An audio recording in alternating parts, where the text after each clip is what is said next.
Is it at all possible that we're not acknowledging Juan Soto's fantastic season enough? Seems like a good night to at least ask the question as Soto enjoyed the first 3-home-run game of his career, driving in all 4 of the Yankees' runs, a 4-1 win over the White Sox here at Guaranteed Rate Field on the south side of Chicago. Yanks bouncing back after a tough loss in the series opener. Soto did it all in this one, hit a 2-run opposite field shot his second time up, then followed it with another opposite field blast, and then he powered one right down the right field line here. The press box here is past first base, so I had a really good view of that one, and man, it was just a rocket shot.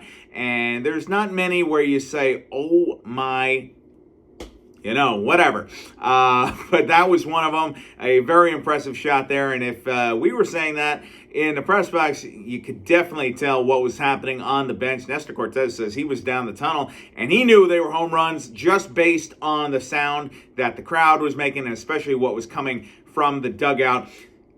Aaron Judge called Soto the greatest hitter in the game. Soto fired a verbal bouquet right back at him and said he's the greatest hitter in the world. And certainly, let's talk a little bit about this, because we should be giving Soto a lot more credit, I think, a lot more attention. Certainly happened earlier in the year, but Judge just came out of nowhere starting in May and has been one of the most unstoppable hitters on the planet. That's why teams are not pitching to him much anymore. 42 home runs and 107 RBIs. That does cast a large shadow, but a night like tonight reminds everyone just why Soto is who he is. He's basically Ted Williams. He's going to get a contract north of $500 million. I mean, I don't think 600 is out of the question. But for the moment, nobody in the Yankee world wants to even think about the possibility of Soto going anywhere else, even talking to other teams. They love him where he is, and it's hard to imagine the two of them not hitting back-to-back. Yes, that is an overshadowed year, but Soto, 33 home runs, 85 RBIs. You look at his weighted run created plus. Yes, Judge, since 2005, has the top 2 seasons there, but we're talking about Soto there. He ranks 5th. Behind Bryce Harper's 2015, that's an MVP year. Miguel Cabrera's 2013, another MVP year. As Aaron Boone put it, look, when I'm watching Juan, it's one of the best seasons I've ever seen. Then I get to watch Aaron right behind him.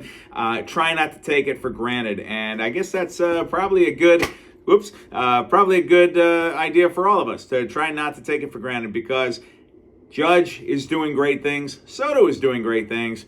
The Yankees need them both to get where they want to go, and it is fun to watch, and we should probably take a step back and appreciate it more often. So that's the Hokey Pokey. That's what it's all about. Your final score here in Chicago: the Yankees 4, White Sox 1. The Yanks will have Will Warren coming up tomorrow. Going to have a few more roster moves there. I would imagine Jazz Chisholm will go to the IL, and then they'll figure out what to do there to maneuver to get Warren back on the roster, but he'll be making his 3rd Major League start as the Yanks try for a series victory, heading into an off day, then heading into Detroit, and the Little League Classic coming up on Sunday in Williamsport. So busy, interesting week ahead for the Yanks. See you then.